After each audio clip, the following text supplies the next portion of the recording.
साथियों, आज का भारत विकसित होने के लक्ष्य पर तेजी से काम कर रहा है और हमारे इस लक्ष्य की प्राप्ति में रिफॉर्म एक्सप्रेस की बहुत बड़ी भूमिका है।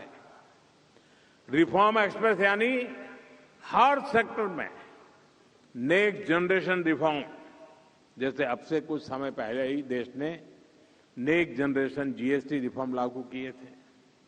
हर सेक्टर पर इसका अच्छा असर दिखा। विशेष रूप से हमारे एमएसएमईज को बहुत फायदा हो रहा है। रिफॉर्म एक्सप्रेस पर सवार भारत ने बहुत बड़ा रिफॉर्म इंश्योरेंस सेक्टर में किया गया है। भारत ने इंश्योरेंस सेक्टर में 100% एफडीआई को मंजूरी दे दी है। इससे देशवासियों को 100% बीमा कवरेज देने के अभियान को गति मिलेगी।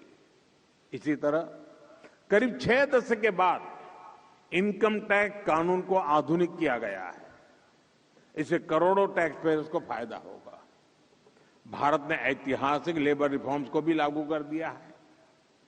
इससे वेजेज, सोशल सिक्योरिटी और इंडस्ट्री तीनों को एक यूनिफाइड फ्रेमवर्क मिला है।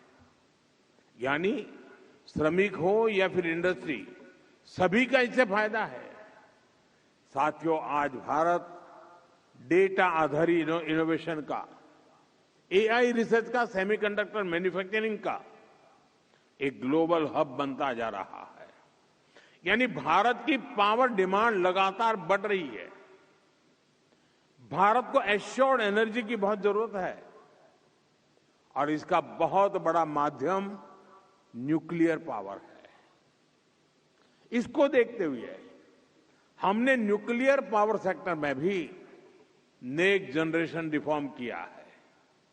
भारत ने पिछले संसद के सत्र में शांति एक्ट के जरिए सिविल न्यूक्लियर एनर्जी को प्राइवेट पार्टनरशिप के लिए ओपन कर दिया है। ये इन्वेस्टर्स के लिए बहुत बड़ा अवसर है।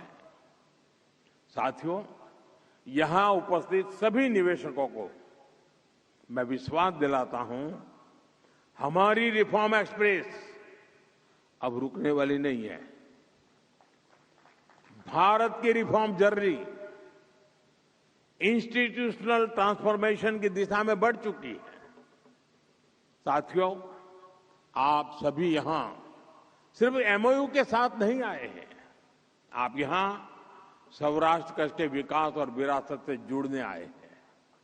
मैं आपको विश्वास दिलाता हूं, आपके इन्वेस्टमेंट की पाई पाई यहां शानदार रिटर्न दे करके जाएगी। If you like the video, do like, comment, share and subscribe.